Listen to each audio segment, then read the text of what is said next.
It's hot. It's really hot.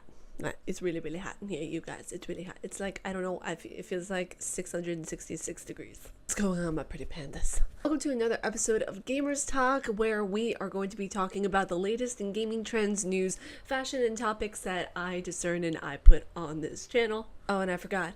Gamers Talk, da-da-da-da, Gamers Talk, da-da-da-da, Annyeong. Now that I think about it, I need to do an entire intro in Korean. What do you guys think? Sound off down below. So today we're going to talk about a hefty topic. When I mean a hefty topic, we're going to talk about something that's probably going to trigger you guys. So please, if you feel triggered, leave your panties at the door. Don't get butthurt on your way out. Please, just work with me here, okay? I know most of my viewers are millennials. Some of them aren't. Some of them are. Please, bear with me on this topic. We are going to discuss if video games are causing us to be more desensitized to violence. Now, I saw this as an article among many websites, and I thought this might be a really interesting topic for our Gamers Talk. So I know, like I said, I know this is going to be kind of a trigger-happy subject to discuss, but here is my view on said subject. Are we becoming desensitized to violence through video games? Well, here's my thing. It's not just video games. It is the violence in media. It's the shootings that happen in the States, in different countries, all over the place. Whenever we think about violence, whenever we think about things that we aren't supposed to necessarily think about 24/7, we become kind of numb to it. We become kind of okay with it, which is really not okay. Becoming desensitized to something basically means that you are becoming emotionally and mentally numb to it to a certain degree. You become okay with it. You become very just like, oh, okay, another shooting. Oh, okay, another stabbing. Oh, another kidnapping, another this, another that. It's not directly from video games, but it does play a really kind of crucial point in the desensitization process of humanity. I saw an influx in people playing video games and an influx in very violent video games. And the reason for this being, now this is just my opinion, this entire video is an opinion piece. It's not fact. It's not something that, oh, this is what you should believe. No, this is my opinion. So take it as you will. Formulate your own opinion through research, through whatever you want to do, because like I said, I'm stating what I've learned and what I believe. Doesn't necessarily mean that you should believe the same thing, boo. So moving on from that, I really honestly think that, while it's not a big part of the spectrum, gaming definitely plays a part with this. I have to look at the increase in blood and gore and just violence in general in video games. One of my friends in college made a joke to me saying that I played Grand Theft Auto in order to learn how to drive. And that's the thing that a lot of teenagers do whenever they want to learn how to drive. They play a video game on driving. And a lot of parents think, oh, it should help, right? It should help. You know what? That's a video game. It's not actuality. If you have a real world experience on how to drive, then you go out and you drive, first guessing that you have your permit, all the kind of regulations and everything are met. But you need to be able to be in the real world to experience real world things. Nowadays, if someone wants to experience violence, they will pick up a video game controller and they will experience simulated violence and discern their own interpretations. Now, for me personally, I started playing video games at a very young age of 10 years old. And the first video game I ever played was Resident Evil. Not the ideal game for a little girl to play when she's 10, but my mom taught me at a very young age that stuff isn't real. Zombies aren't real. Blood and gore, yes, that's real. Over time, it's a big part of the parents to teach their child that this is violence. This is something that's not supposed to happen in real life. This is gore, this is zombies, this is imaginary stuff. This stuff is okay to play around with, but don't get too immersed into it, or else you won't be able to differentiate between life and video games. And that is unfortunately the case with a lot of kids who were basically raised on video games, who didn't have the parental guidance to discern between what is reality and what is not. This is why you get a lot of the media blaming video games for trauma, for shootings, for stabbings, for car wrecks, for a lot of that kind of stuff, because it's an easy target.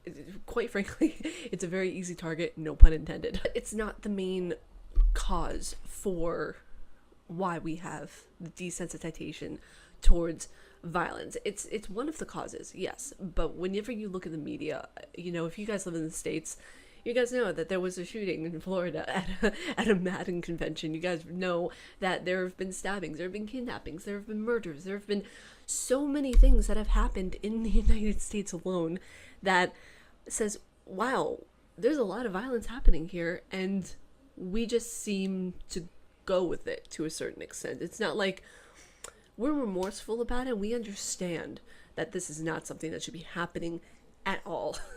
But yeah, we turn on the news and it's like, oh, another shooting, another stabbing, oh, someone else kidnapped someone. We've become so accustomed to it. We've become so just numb to everything, especially death. We, as a society today, I feel we are completely numb to the concept of death. For me, I know I am. Like, I grew up okay with it because it's like, oh, that's what happens when you die. And there were a lot of people in high school that, I didn't even tell you guys this, but there was a lot of people in high school who I knew who died of overdose, who died.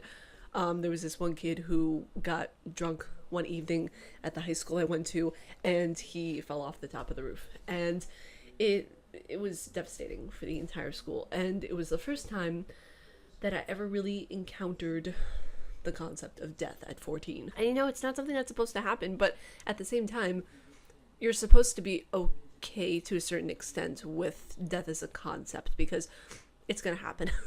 I don't care how rich you are. I don't care that, you know, what connections you have. I don't care if you know freaking Kanye West. You're gonna die. And you know, in a sense, people get desensitized, and there's a difference between desensitization and being okay with something. You can be desensitized to a lot of things, like I said, you know, school shootings, murders, and that's not okay.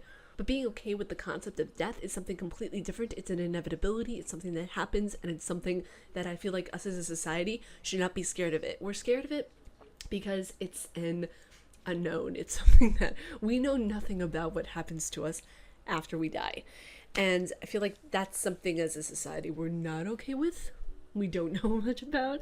And whenever we see a death, we see a murder, we see anything like that, we pin it on something that we're familiar with in order to avoid understanding what it is and how it works. During this entire process of trying to decide how to word this video, I realized there is no really right way to word how I want to word this video, because people are going to complain. People are going to be like, well, we shouldn't be desensitized and it's not video games' fault. I'm not saying that video games are the reason we are desensitized to violence, but it is a part of it. Let's look at a person who has never watched a piece of violence in their entire life, played a single violent video game, you know, experienced death, any of that kind of stuff.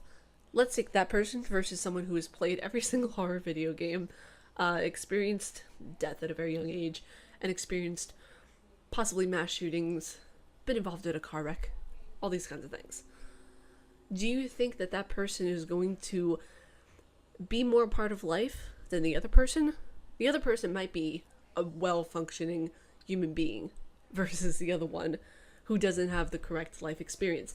And I say death is a life experience. You have to go through these things in order to understand the concept of what life is. And no, I'm not saying that you have to witness mass shootings in order to understand life, but you have to be able to understand death in order to understand life to its basic extent, to its basic principle, to the most fundamental core of what life is.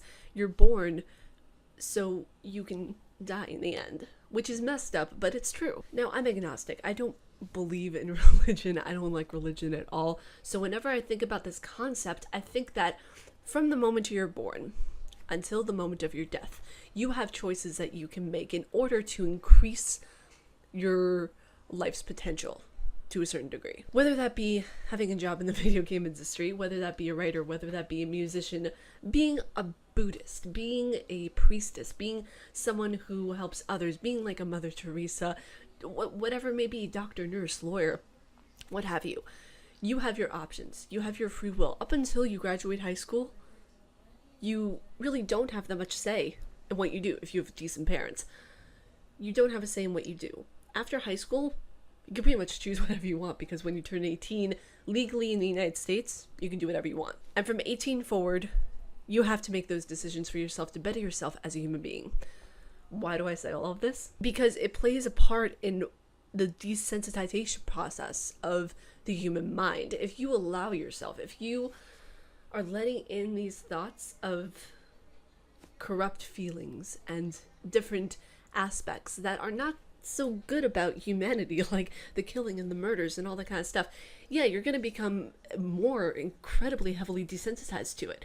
It doesn't mean you're not going to be emotional about it. And that's another spectrum I have to bring into the entire thing. You can become desensitized to all of the shootings, all of the killings, all of the video games you want, but you can still have empathy towards it, and that's a big factor. I feel like as I can only speak for the United States because that's all I know, is you can become desensitized to something, but being emotional about it still means you have your soul and your humanity intact. What, to make a very long point that I did for this video very short, no, video games are not the main reason we are desensitized to violence.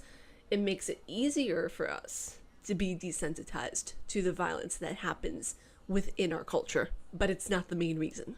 The main reason we are desensitized is because of the media, because of magazines, because of newspapers, because of what have you. Does anybody really read a newspaper anymore? I don't even know. I just went from point to point to point to point. Hopefully it made sense in the end and that you guys understand where I'm coming from whenever I talk about the desensitization of our culture. It feels like I'm back in college writing a thesis. And another point that I want to make too is I think it's almost necessary for us to experience these things in the news, not to the extent that we are, because the mass shootings and all of the things that are happening is just my God, it's just awful that this is even happening in our society in 2018.